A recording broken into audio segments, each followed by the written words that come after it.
Welcome to Full Scope, a podcast with two guys in their 20s, giving their perspective on the games that we love and the story behind it all.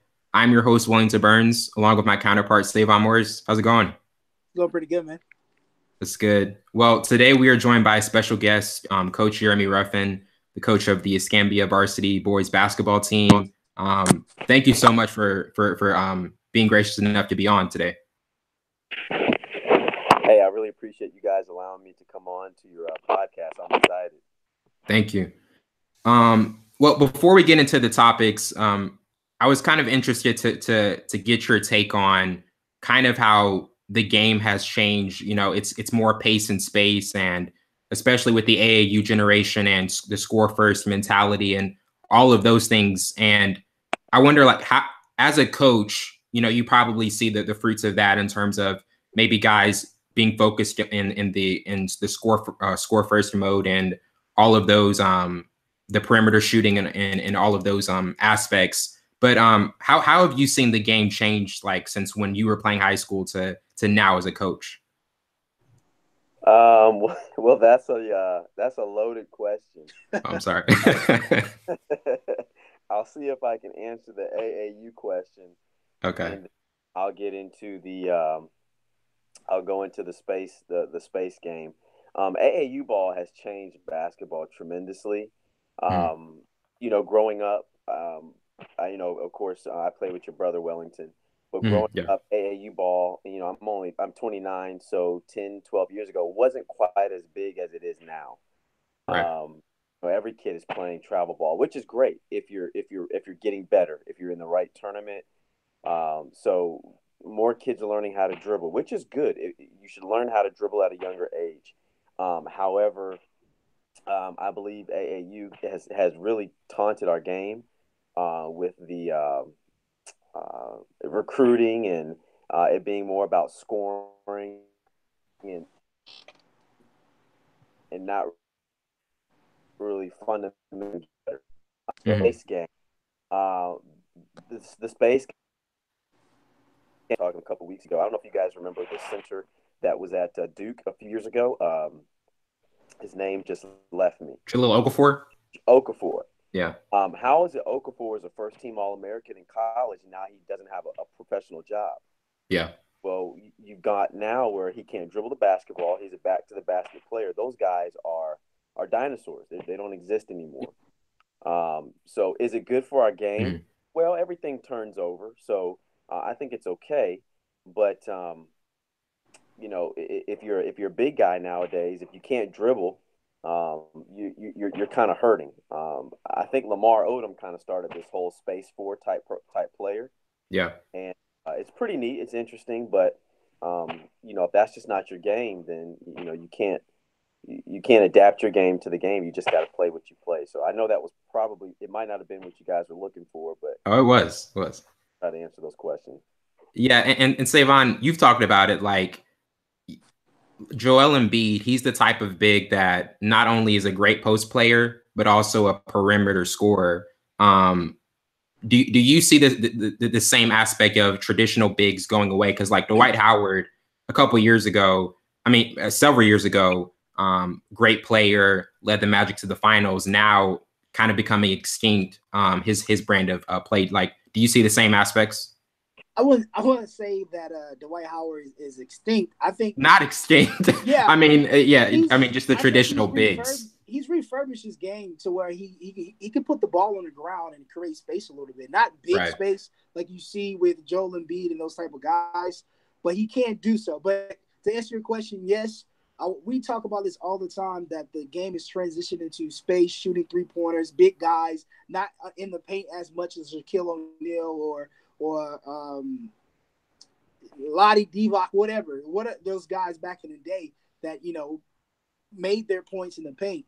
But now you got guys like Joel Embiid, you got Channing Frye, guys that was kind of taboo back in the day for power forwards or centers to shoot threes. Now it's just like, oh, if you're not shooting threes, you got to get the guy out of there. But yeah, it's transitioning in a type of league, man. And guys like Dwight Howard, who has to adapt quickly or be left behind, like you said, those guys are turning to dinosaurs, which is so sad for the game. Well, Yeah. and to piggyback off of that, it kind of hurts our high school game Yeah. because I've got a kid. He's 6'6", 300 pounds. He'll go play Division I football, but he sees these guys in the NBA that stand on the 3-point line. So his mentality is, that's what I want to do. Right. Mhm. Oh, I don't think they realize how much time Draymond Green puts in the gym and the amount of shots that he gets up. That's his job, is to shoot, is to score, is to play basketball. So, just seeing those guys for that 2 hours on ABC or ESPN or TNT doesn't do justice to the amount of time they put in the gym getting those shots up, that repetition. It's amazing to see what those guys can do. Yeah. Well, to start it off, the Lakers obviously probably had the biggest transition now, getting the best player in the world, LeBron, and the moves they've made since then, getting Lance Stevenson, Rondo, JaVale McGee, Beasley. They kind of go contrary to what the league is about. Having, especially when you have LeBron, when you have more shooters around him, spacing the floor, that's kind of been his forte. But they have a talented core. Lonzo, Brandon Ingram could be an all-star. Kyle Kuzma had a really good season. So, Coach, with this first year and the fact that they don't have another marquee star sidelining with LeBron, how do you foresee it kind of starting off with this group? Well, it's kind of hard to answer that question because I have to answer it like a coach. Uh, Injuries, you never know what could happen with that perspective. You've also got to gel as a team. So let's say, for instance, you've got 4 or 5 all-stars on your team, but you don't gel. So you just don't know how those guys are going to do. Now, the positive of that side is you've got the best player in the world. He's going to push those guys. He's going to make them better. So I think that team is going to play hard every night. Now, I like some of those young guys. The nice thing about being in the NBA and being young is you just don't know anything. So you just go out and play. You just go out and play hard. And a lot of times, if you play 150%, it makes up for a lot of mistakes that you do. So, I'm excited to see how the Lakers play this year. I don't watch much NBA basketball. I would prefer to watch college basketball, but from the little bit that I have seen, they'll do fine. They'll struggle a little bit, but Rondo plays good defense. They'll get some guys and knock some shots down. LeBron's just got to stay healthy. If he doesn't stay healthy, that they're really gonna hurt. So. I don't know if that answers your question, but it'll be interesting to see how they play. Yeah. Savon, we kind of both thought that this was the move LeBron was going to make. Did you kind of this year that he was going to kind of be content not having another star and just headlining it and waiting for another year of maybe getting a Kawhi or Butler or Thompson? Oh, Savon. Yeah, you kind of went out there. Oh, sorry. I don't think he needs another star player. I think the best teams have the guys off the bench. The Spurs always had a great bench. The Lakers when they went back to back, they had a great bench. The Warriors have a great bench. So these guys have guys. Rondo's coming off. Josh Hart, who had an amazing summer league, is coming off the bench, and you have Kyle Kuzma coming off the bench. They have good players, rotational players that can hit the big shot and to finish at the rim. I think he's okay with it. I think that's why he chose the Lakers, because he knew he didn't need another star. He just needed a bench. But you look at OKC when Robertson went down and Paul George and, Hooded Melo or Boogie Melo, whatever you want to call him, because he didn't show up. So you look at those guys that didn't gel who had a ton of stars, but they didn't have a bench. So I think LeBron went to a situation where he has younger guys who can either start or come off the bench. So I think he's an ideal situation because he doesn't have a wear and tear on him, and he doesn't have to change his game. He can still be the field general, ball in his hands, even when Lonzo is on the court, dishing everybody out and everybody's going through the 3-point line. I think he still can be who he wants to be. But I think this is the ideal situation. Like you said, we knew he was going to the Lakers, not just because of basketball, but because it's LA, of course. And then you have Magic Johnson with his business guru savvy mindset. So yeah, Jeremy, heading after the Cavs loss in the finals, what did you think was his next move? Did you think he was going to come back? Did you see like Philly or Houston as options? Like, what move did you kind of think he was going to make?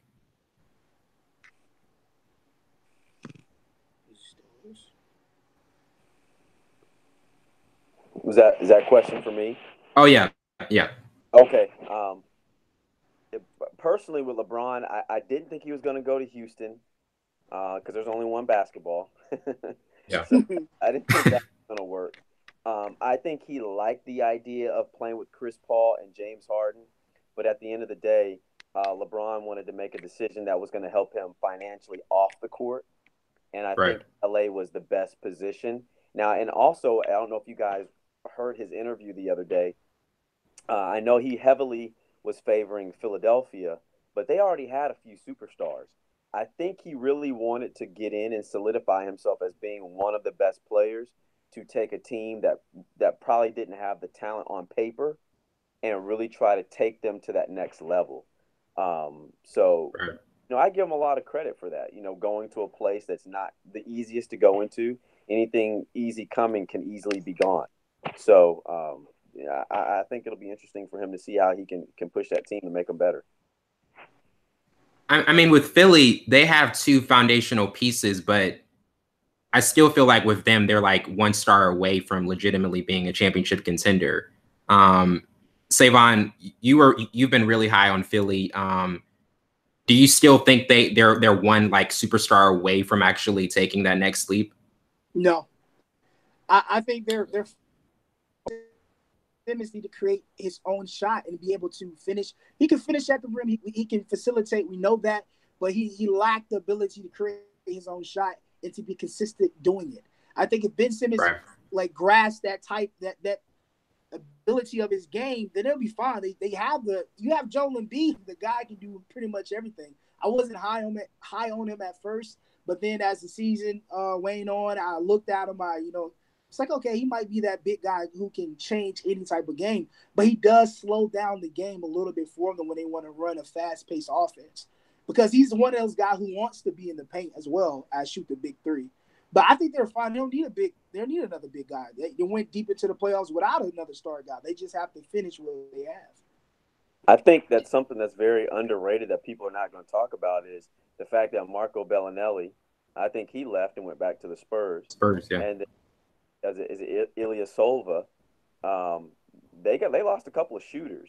Yeah. So what you're saying about Ben Simmons, I think they're right on point. But the way the game of basketball is being played, it's gone from the inside game where it used to be inside out. Now it's outside in. So if you can't knock down jump shots, which Ben Simmons hasn't proven to do, or Markelle Fultz, they're going to struggle. Now, if they can hit jump shots, I think they'll be all right. But they should have brought everybody back from last year, and I think they would have been fine, even if they didn't have LeBron. Yeah. Transitioning to Toronto, Savon, we talked about this last week, and you were really high on San Antonio's getting DeMar DeRozan, and they have two All-NBA players now. I feel as though if you can take a gamble on getting one of the three best players in the world when he's healthy, you do it. And they kind of reached their peak with DeRozan and Lowry, a consecutive year getting swept out of the playoffs. So obviously, it is a risk. Kawhi could just want to go to the LA next offseason. Or he could, it's one thing to have a city behind you, but it's another thing to have a country behind you. And Toronto has a great fan base. It's a diverse city. Jeremy, what were your thoughts on the trade and just the situation of Kawhi not really, Kawhi and the Spurs relationship dissolving? Well, first and foremost, any relationship is about communication. If you can't communicate, you can't have a relationship. And the fact that they did not communicate well with each other, that was very discouraging to hear. DeMar DeRozan, I don't know him personally, of course, not to do, but it seemed like from the court, he worked hard, and he said in his interview he gave everything to that city. And I think he was a little hurt that it went down the way it did. I think both teams got what they wanted. The Spurs are going to get a guy who's going to come in and he's going to work hard. And to me, he's pretty similar to Rudy Gay. So I'm not sure how that's Mm-hmm. going to work out. But Coach Pop is one of the best coaches to ever coach the game, so he'll get that figured out. And Toronto, I'm just disappointed in Toronto because they've had so many chances to take that next step, and they were scared of LeBron James when it came down to it. They could never get over that hump. So, I mean, it's the same team pretty much. You got a new guy in Kawhi, but are they going to take that next step? Um, who's to know that? Now, is Kyle Lowry going to be able to play 100%? Because he kind of feels his boy got done wrong. There's a lot of stuff that goes into the game of basketball. Us coaches in Pensacola, we kind of have a funny saying: basketball is 90% psychologist or a dad or a mom, and you're 10% coach. You do a lot of stuff off the court that affects on the court more so than you ever do coaching. So that chemistry factor could possibly put into that as well. Yeah. The interesting thing about this, and the reason I think it was a good trade for Toronto is because if you told Toronto a week ago before the trade that the only young player they had to give up was Jakob Poeltl, and they could keep Fred VanVleet, Pascal Siakam, DeLon Wright, OG Anunoby, that's a steal. And Savon, like you were saying, that this is a really big risk for them. Do you still feel that way? Do you still feel as though they could be putting their future at risk? Because even if they do put their future at risk, they have the financial flexibility and can keep their young core. Yeah, I still think it's a risk because he's still in the air. He's still in the air. I think it's a 1-year rental. I don't think it's enough. If you say it's enough to have a fan base behind your country, that's all cute. That's cute. But that's not enough to keep one of the best two-way defenders in a place that he doesn't want to be.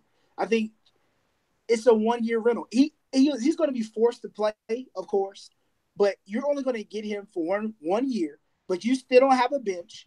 Ibaka is still, we don't know what he's going to do.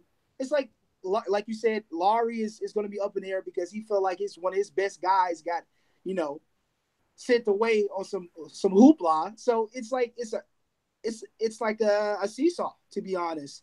Motions, abilities, do they have enough? Is Kawhi going to be fully healthy? Is he going to give his all? We don't know. It's a lot of questions surrounding this. You give up your best head coach, you fire him, get a new guy. It's a lot of stuff going on. Them chasing a ring, but they're losing a lot in the process, in my opinion. So I still think it's a risk. 1-year rental for what? Yeah, and let's just say best case scenario, Kawhi is healthy. He's one of the 3 best players in the league, like he was a couple seasons ago. Like, what's the potential of this team if all things are clicking?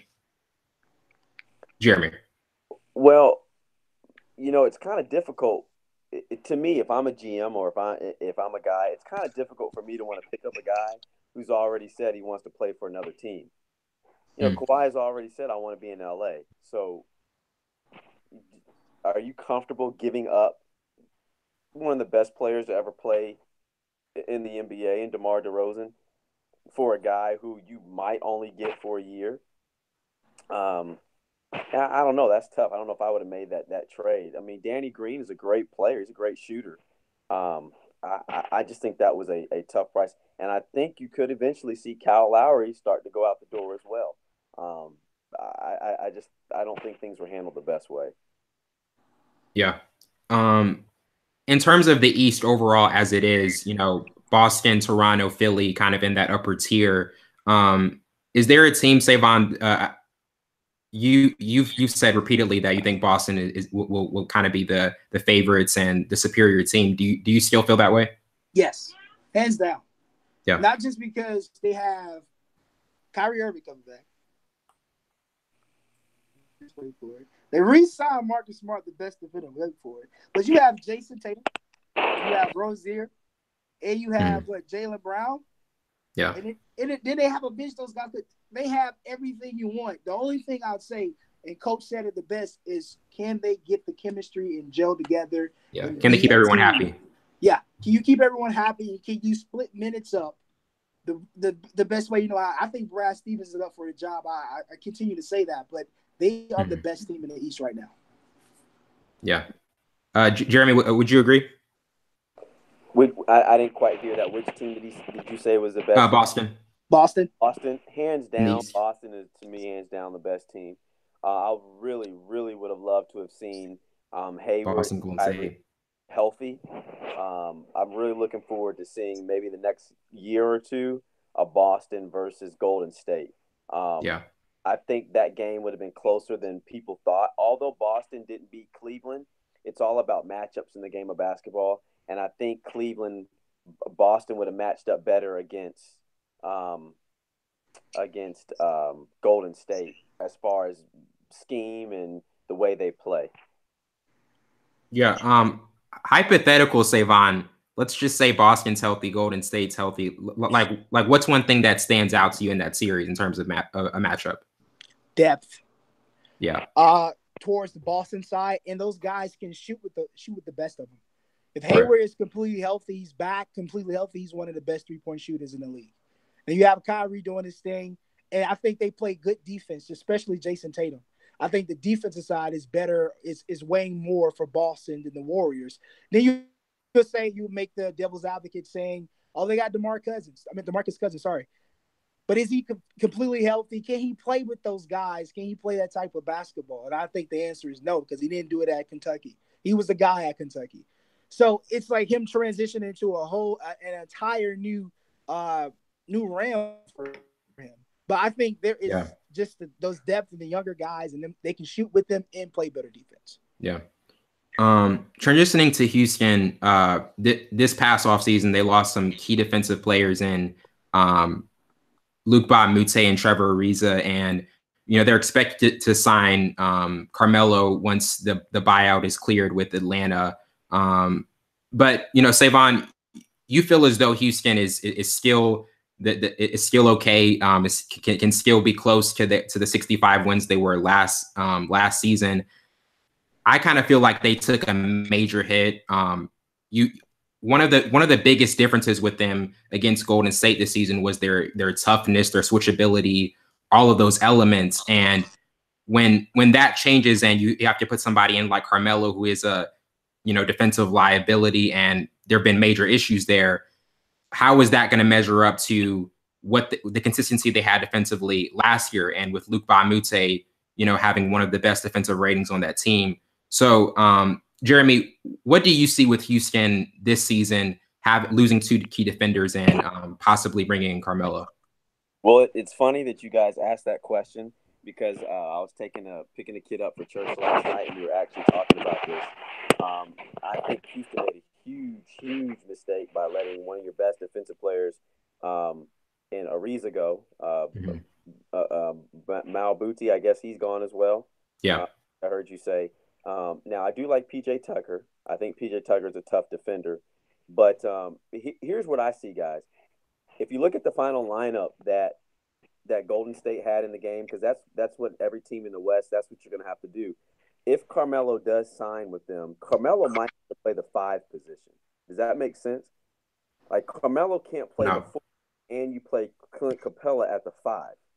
Neither one of those guys guard a perimeter guy. So you're either going to put Carmelo at the 5 and know he's going to have to guard Draymond Green, or you put Capella at the 5 and know that he can't guard the 5 and Carmelo can't guard the 4 position, which is Kevin Durant. Mm-hmm. So you're in a huge liability. Now, granted, the NBA really has gone from being about defense to offense. Can I score more than the other team? But you got to remember, Golden State had one of the top 5 defenses or top 10 defenses in the league. And so does Boston. So, I mean, at the end of the day, defense does win championships still. It might not be by much, but if you and I both can score 110 points, if I can just get one stop, I don't have to be great for the whole game. I just got to be great one possession. If I can be great one possession and get one stop, and that's all it takes. So I think Houston took a step back. Yeah. Savon, I know you probably disagree. But go ahead. What? No, I wasn't going to say anything. Yeah, but with them losing 2 pivotal defenders, how do you see this this new project working out with them and Carmelo? Oh man, they're gonna do exactly what they did last season. Exactly what they did last season. Not in the win columns, but just the same offensive mindset. They were in defensive mindset back there. Trevor Ariza was a good wing defender, but he was alone. He was a guy alone. PJ Tucker did play a pretty good defense. Eric Gordon doesn't play defense, but I think the swap, they did take a step back, to be honest, because I'll take Trevor Ariza over Carmelo Anthony any day. And it's so surprising for me to say that because we all know Melo was one of the greats coming out when he came out with LeBron and Dwayne Wade. So now you're saying Trevor Ariza is more valuable. Gosh, that's crazy. Than Carmelo Anthony. Because Carmelo is not consistent with a three-point shot. But the only thing I'll say is that he will be comfortable playing that type of offense because he only sits at the three-point line. I don't think they'll do much isolation with him because James Harden is the isolation guy. But they're going to want him to shoot. I think they didn't take a step back, but I think they did, take a step back. But I think they'll be fine though. When you have James Harden, Chris Paul, those guys, PJ Tucker, and then Eric Gordon shooting pretty good off the three-point line, they'll be fine. Like you said, it's going to who can score the most. So you think it's the offensive? So you think it's the offensive element, like Jeremy was saying, like if you can just score 110 points, something like that, you'll be fine. Like, is that how you see it playing out? That's their MO, man. That's been the MO since before they went to the finals. They missed 27 3-pointers. 27. If they would have made those 3-pointers, they would have won that game. And if Chris Paul was there, who plays defense, by the way, I'm sorry, Willington, I was not big on Chris Paul either. But he's showing me that. I mean, I liked him when he was the Clippers and the Hornets, but that's neither here nor there. But they'll be fine. They can score points. I think you'll have to outscore them to beat them, to be honest. They're not going to play defense, but they're going to put some points on the board. Yeah. With the 4-year contract with Chris Paul and him kind of being injury prone and all of those and all of those factors, like you said, like if Chris Paul was in that game 7, you could really make the case that Houston would have won that because he could get you a mid-range shot at any point. Jeremy, how much of Chris Paul's like defensive, defensive factors and aspects, how much of that was a big factor, do you think, for that team and could have changed that series with Golden State? I think it's awesome to talk sports because you can use that 2-letter word that is so key, if. Oh, yeah. If J.R. Smith wouldn't have what he did, man, we could be talking about a whole different series, man. Momentum is huge. Yes. I can't tell you how many timeouts as a coach I have called and I have said, guys, they are getting ready to do this. They are getting ready to do that. Okay, coach. Okay, I got it. Those guys go out and do exactly what I said, and our momentum just drops. I mean, it's huge. Chris Paul is a defender. He is so underrated. He's so underrated as a player in general. My only concern is I don't know how healthy he's going to be able to stay. And I think they might have to do kind of what some of the NFL teams do. You might have to sit a game or two. You might have to sit him a week or two. You might just have to let him rest. This guy, I don't know how old Chris Paul is. I'm guessing he's in his early 30s, but his body is definitely slower. He's put on some weight. He's bulked up a little bit. So whether that means now he might have to guard somebody at the 2 position, maybe that might have to be what it is. But you got Donovan Mitchell and some of these younger cats, man. The game is just getting quicker. Yeah. So it's gonna get tougher for a guy like that to be able to guard. Now here's where I think it really comes in for Houston. Houston is gonna have to expound energy and guard somebody, and then they got to go play that one-on-one game of basketball on the other end of the floor. And I think sooner or later that's gonna catch up to them. Yeah. Transitioning to OKC, they've had a really interesting offseason because there was the notion of them getting Paul George back was probably unlikely, but they get him back for a 4-year contract, and then I think Jeremy Robertson and Andre Robertson, him coming back, for, off of that season-ending injury, and he was one of the best perimeter defenders in the league. And then also getting Dennis Schroeder last week. Savon, they're at an interesting point because now that they've let go of Melo and it's Russ and Paul George now, and they could be a pretty stout defensive team. How do you see those factors playing out with getting Robertson back, and also you get Dennis Schroeder who could possibly be a pretty valuable six man? I think it has tremendous upside for those guys, especially when they built relationships with Russ and Paul. And then, Steven Adams and Andre Robertson, those guys are going to be completely healthy. But the guy I like the most who's about to be into the starting lineup is Jeremy Grant. I did some film on him. That's what I mean. I mean Jeremy Grant, not Jeremy Robertson. Yeah. I love him on a pick and roll. He's a guy who can finish at the rim. He can shoot. He's able to shoot the 3-pointer, not consistently, but he can do it like Draymond can. Draymond's not always consistent. But I like that lineup. I like the lineup. And then you have Felton coming back. They re-signed him. And then with Schroeder, I like him. He's a great defender, but he can finish at the rim. So those guys have some upside, man. And then just building that relationship. I'm so glad Paul George stayed, because the league has turned into, okay, I'm going to go chase this. I'm going to go here. I'm going to go here. I'm going to go here. Bing, bing, bing, bing, bing. So I'm glad he stayed to get that chemistry with a guy that said he's kind of hard to play with. Sometimes I think Russ makes bad decisions, bad shot, but he's still a great player to play with. So I think Paul, that chemistry is going to show on the court. It's something they didn't have last year, especially with Melo. But they'll be great. They'll be a good team. Jeremy, do you think this can be a deeper playoff team? Because last, their loss against Utah, we saw how it ended. I mean, Russ took, I think, 43 shots in Game 6, and Joe Ingles really, dominated the matchup with George. Do you think with the defensive additions they've made, do you think they can be a deeper playoff team? Yeah, I think it's that class that I hated in high school, chemistry. Yeah. I think their chemistry is just so much better now than it ever was, just simply because Melo was hurting them. I mean, I hate to say it, but, they respected Melo as a person, but you could just see on the court, man, it was bad. Now, Russ is going to be Russ, but yeah. I think he and PG, man, they've got something going on. People say there's really not much in OKC, but they have a really good family unit there. They really care about each other. I think that's really going to show this year. So I'm excited to see how they play. They've got some good ballers. Steven Adams, he's a nice big guy. Schroeder, that trade they got. If they can hit some outside shots, they're going to be all right. Yeah. But it really feels like the overriding factor, the decider, and just the element that always decides, that always is the conclusion for this is Russ doesn't really play well off the ball. He takes ill-advised threes. Yes. Savon, do you think he can?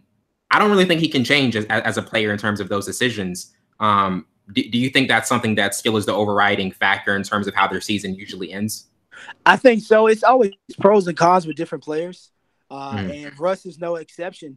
He's a great slasher finisher at the rim. He's not as good as you said, off the ball, and he takes terrible shots when he's not supposed to. I've seen a couple games where Kevin Durant is posting a 3-point shot. I'd rather give him, but he's dribble and shoots and misses most of the time. That's not his game, and I think he's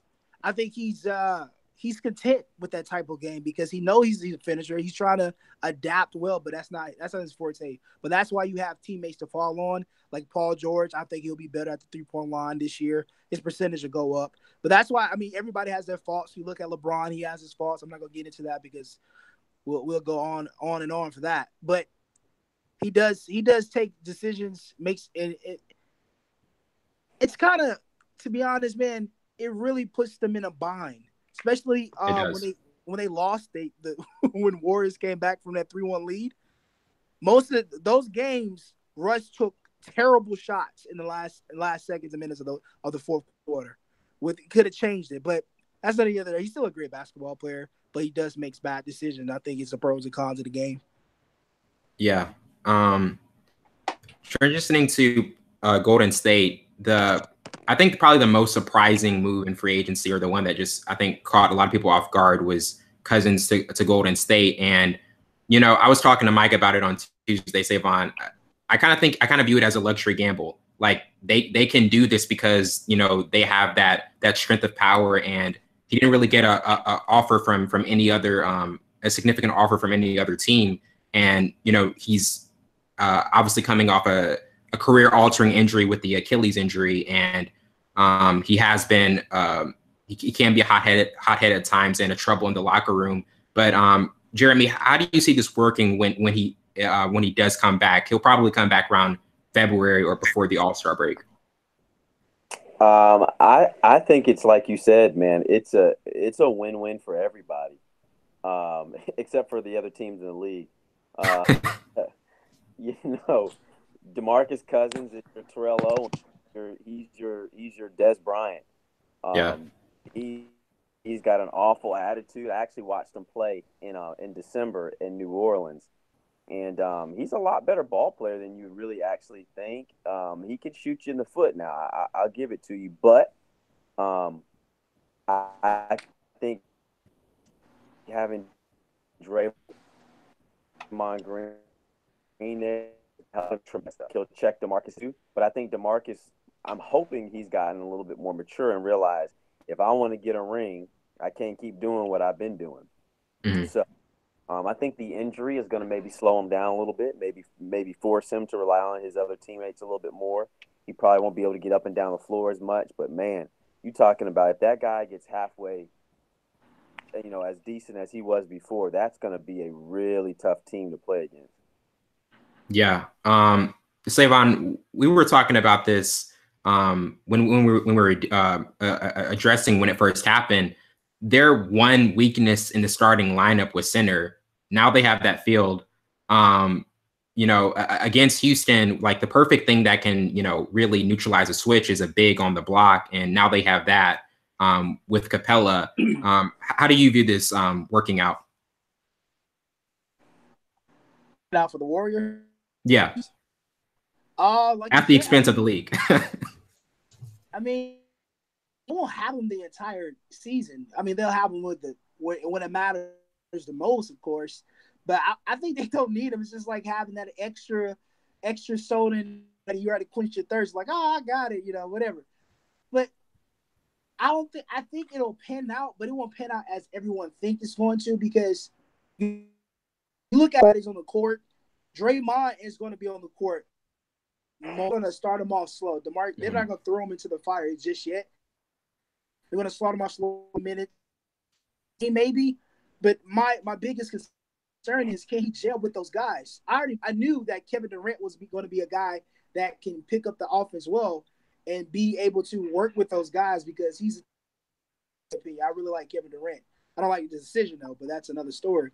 But with Boogie, it's different player. He has that hot-headedness, like he said, Terrell Owens.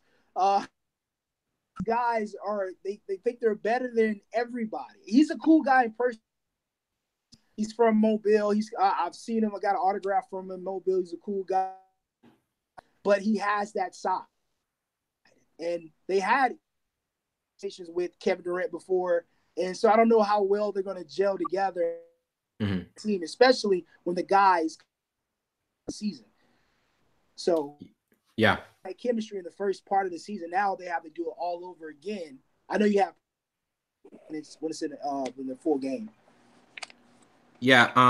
Out of this big four, with Clay, Steph, KD, and Draymond, who do you guys see the likely one to move in the next couple of years? Because it's going to be hard to keep this entire team together with the luxury tax bill. Who Jeremy, could you see moving? Man, that's a tough question. It is. It just because, at the end of the day, somebody is probably going to have to go. I could always see Draymond going back home to Detroit. That way it won't hurt the Golden State Warriors, because it'll be a team in the East. Yeah. I'm a Bulls fan. I've seen things where we want to go after Klay Thompson. So I don't know. I don't think Curry's going anywhere. Um, we don't even talk about Iguodala, who didn't play in the finals. So I don't know. It's to me. I don't know. I don't know if it's going to get boring for them after they win another one. KD, what's he going to do? He might want to play That's with really New interesting. York. So if I had to choose right now off the top of my head, I would say KD would be the one to go since he signed a 1-year contract, and then maybe Draymond or Clay. Interesting. Savon, you were talking about Clay. He could be a good addition to Philly as another really good shooter since they lost Ilyasova, Bellinelli. I don't know, like I do kind of think KD is eventually going to leave, and I could see him going to New York. But who do you see out of the big four possibly moving? Evidence shows KD, especially if they win another one, they're in the hot seat to compete once again. But I think he leaves. I think he's done what he's searched out for. He wanted to get rings. Now I think it's time for him to get. He's taken 2 pay cuts to stay with that team to win championships. Now it's to a point where I want to go play where I never thought I would play. Going to New York or even that can possibly go to another NBA championship. I think he wants to be at any junction. So he's been in the West for a long time. Now I think he goes to the East, to be honest. But the guy next to him, I think Clay's going to leave. I think Clay's itching for the. People say he doesn't want it, but I think he as well. I think he can either go to Utah or Philly. I think both of those guys can be on, especially with Donovan Mitchell and Gobert at the defensive range of everything. It's first going to be KD off rip, and then Klay Thompson. I think Draymond stays. Yeah, he loves Cali too much. But in terms of Durant's kind of going back and forth on social media with kind of trolls who criticize his decision, CJ McCollum, he was on his podcast, and they had a Twitter beef later about still kind of CJ being resentful for his decision to go to Golden State. Savon, how do you view his, do you think he still hasn't found that satisfaction even after 2 championships, 2 final MVPs? I don't think everybody else haven't found that. Everybody is so bent in shape, including me, of him leaving perfectly in OKC to go to a team that didn't really need him at all, whatsoever. They didn't need him at all. And I think that's why people are basing his decision rotten tomatoes. And I think to go back, if you want to, thrash my name and slander my name, I get the opportunity to do the same thing. I get to rebuttal. Why can't I rebuttal? I think they're the me to just put the spotlight on his rebuttal instead of what people are saying about him. And it's all an opinion because he should have left because Russell Westbrook, you can't people's opinions. So it's all about opinions. I think he's cutting raw. I'll back because you're not going to say name and not expect me to rebuttal at all. But I think it's a business side to everything. But the rawness of it. Yeah, Jeremy, what are your thoughts on his going back and forth with people on social media, people who don't even measure up to what he's accomplished? Do you agree with Savon that it's kind of not finding the satisfaction, or even viewers not finding the or just still being upset about his decision to move? I know as a coach, or as just an athlete, just wanting to play, it's tough sometimes to let people say certain things. But I think Kevin Durant is a pleaser. That's kind of his personality. He's a people pleaser. So he wants people to understand him. He wants people to understand why he does what he does. He wants people to be okay. He doesn't like when people don't particularly like him. That's just kind of who he is. So should you ever go back and forth on Twitter or social media? Absolutely not. But I think he's kind of tired of people questioning why he does what he does, and I'm not sure. I definitely don't agree with with it with those guys going back and forth. But those are grown men. They got to make decisions that they want to make. So at the end of the day, he's got to live with it. So yeah, can I pose? It's interesting. Go ahead. So now we have social media with Michael Jordan in that area. Do you think, like you said, we love to play the what if game in sports? That's the beauty of everything. So if they had social media back then, do you think Gary Payton, Shaquille, one of the most that ever touched the hardwood, you think those guys would go back and forth on social media like these guys are doing now? I don't think so. But you gotta remember it's a different day and age too. Yeah. Those guys are about business on the court. Those guys. I just watched a video the other day of the NBA tough guys, and those guys are fighting each other in the middle of games. Mm-hmm. I would pay to go to a game to see guys trying to fight each other now, and everybody's so buddy. I mean, it just drives me crazy. But it's just a different day and age, and yeah, Gary Payton's not having that stuff. He's not. But I don't know. I guess you never know what those guys would do if social media were big back then. Yeah. Transitioning to Chicago, they picked up Jabari Parker and matched the offer Sacramento made to get Zach LaVine. And now they're at an interesting spot. They got Larry Markkinen, a talented rookie last year, and Chris Dunn, a very stout defender. Offensively, Savon, you were talking about how they can put up a lot of numbers, but defensively is kind of where we think they may lag. How do you see their defense panning out with adding another talented scorer, but who could possibly be playing out of position? I think they're transitioning into offense to outscore the other team. I think these certain organizations, like back in the day, we know the Bulls were awesome. It was best of both worlds. Now, struggle in the past years of that inky dinky. I know that's kind of inside. I'm sorry, but make sure what the game is transitioning to, and the defense is going to be there.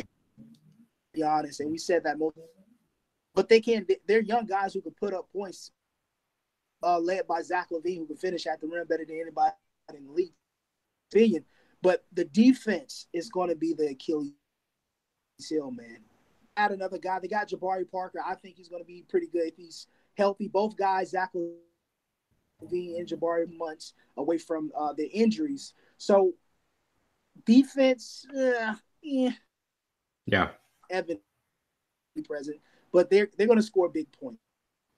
All that matters, especially in the transition of this game. Defense doesn't matter anymore, just slightly, but it doesn't matter as much. Yeah. It's interesting because Fred Hoiberg, he had Rondo, Wade at one point. Then he had the end of the Joakim Noah and Derrick Rose time, and then now he has this rebuilding mode and now a talented young core. Jeremy, how do you see this young core fitting together with adding another talented scorer in Parker? I think it's going to be interesting. I like some of their core players: Chris Dunn, Markinson, Lopez, Carter. I like some of those players. I think it's going to take them a little bit because they're still young. Zach LaVine's got to find himself. What kind of player am I really? Am I a shooting guard? Am I a point guard? What do I do best? So I think they're going to surprise some teams because I think they've got some younger cats now that are going to play hard and are going to play tough. And they're going to really be able to compete. I think they're probably maybe a couple of years away from really, really being able to give it a go. But I'm excited to see what the Bulls can do. I think that city is excited for them to actually be able to compete and know they might be able to catch some teams on an off night and might be able to scare some teams now. So it'll be cool to watch them. Yeah. And with it, Micah this past Tuesday, he was saying he thinks they can make the leap from 13 all the way to the playoffs. They were 13th seed last year. Do you have that much confidence in them? Because I don't know. we have your two most important Park who they got from. So I'm not gonna put when I don't know what they're gonna do, and I don't see them making the playoffs even when LeBron James left. So I see Wizards in front of them. You know, I see other teams in front of them. I don't see them making the playoffs right now, especially when they're coming off injuries. Yeah, and we we already talked about the top tier of the East, but if there's a team outside of that tier who you view as a dark horse, maybe Milwaukee. Indiana had a pretty good offseason getting Tyreke Evans, McDermott. Who do you guys see as a dark horse that can kind of be a team outside of the top tier that can also make a deep run? That's a great question. I don't know that I know very many teams in the East. I don't think I really was able to watch a lot of their games. Indiana should have beat Cleveland in the playoffs last year. Yeah, that was just to me embarrassing how they let that slip away. That should never happen. That killer instinct. So I'm interested to see them. I really hope one of these days the Orlando Magic get back to where they used to be. I think that would be good for the game of basketball. I'm not saying that they'll be good this year, but I really hope that they can kind of get out of that slump that they've been in. So I don't know, man. I think the Pacers will be able to play. I don't know what the Heat are going to do. I know they're waiting on Dwayne Wade. I love to see the Bucks take that next step. But there's a couple teams at the top that are going to be tough to beat in Philadelphia and Boston and even Washington. Those teams will be tough to beat out. Yeah. Savon, Milwaukee, them getting a new coach, and I'm blanking out on his name. The coach, Budenholzer, I believe. I think so. Okay, but them getting a new coach and then getting Lopez and Ilyasova, Giannis, one of the most talented players in the league, made a huge jump. How do you see them doing this season? Because it's almost like one of those things where them pushing Boston to 7 games, it seemed as when it happened, it didn't seem as anything that noteworthy. But then when we saw the potential Boston had, it really was impressive how they were able to push one of the deepest teams to a 7-game series. I think it all depends on Giannis, to be honest. Can he? Because we know he can play great defense, but he's shooting the big shot. That will into the next level because Eric Bledsoe is a great defensive defender, and he's improved his 3-point shot. Chris Middleton, him on the wing, he's great. He can finish at the rim. Finish at the rim. That's the most important thing. When you go in the paint, you dunk in somebody's face, different types of things like that. But I think they can do the same thing. I think they can. I don't think they'll beat Boston. What's the other teams? Oh my gosh, teams in the East. All right, guys, help me out here. Wellington. The Hawks. Washington. They'll struggle. Philly. Sheesh. Yeah, Philly. I'm sorry. I had a brain fart. But I do think they'll make a run for it. It's up to those guys. I think it's up to Giannis, to be honest. Yeah. Giannis really is that guy. It's interesting because Embiid, he said today that, or maybe yesterday, he thinks, he really wants to make a push for an MVP candidacy. He was saying like he's content not getting another star because he feels like he wants to be just as good as those guys, maybe even better. Is there any guy who wasn't in the top, or just maybe they were in the top 3, but is there any guy you think that could that you like early for the MVP candidacies, Savon? That's a off guard question, man. She's from the East or the West, or just anybody? I mean, just overall. Oh, LeBron James, most def. Interesting. He should have won it last year. Just that little streak. I think it was January, February. Yeah, should have won it. To take that type of team to the finals, man, come on, be serious. But I'll give LeBron. I mean, the MVP, and we can get into this. MVP is a regular season award. Like, if we're talking about a phenomenal regular season. Yeah, he did. But I mean, Harden, a 65-win team, what he was able to do, averaging 30 points. I mean, Jeremy, to me, the MVP is about who has the most impressive regular season. Would you agree? Yeah, I've kind of got to go with LeBron from last year. I mean, I think, what did he play, all 82 games? Yeah. You know, just kind of what he did and how he really carried that team. And, you know, I'm not a LeBron fan, but I've got a lot more respect for him than I think I've ever had in the last couple of years. LeBron, I don't know. I think if you're going to go with the MVP, it's got to be for the regular season. Now, here's the question: Do you allow someone who didn't make the playoffs still be in the running for the MVP? Yeah, that's tough. I don't know about that. Because if we're just going because if Davis was able to get New Orleans in the top 3 of the West, maybe he would have been MVP. So not saying he would have, but I'm saying, you know, sometimes vaulting your team into the top tier, top 3 can help you get a nod for the MVP. So it's kind of like the Heisman Trophy.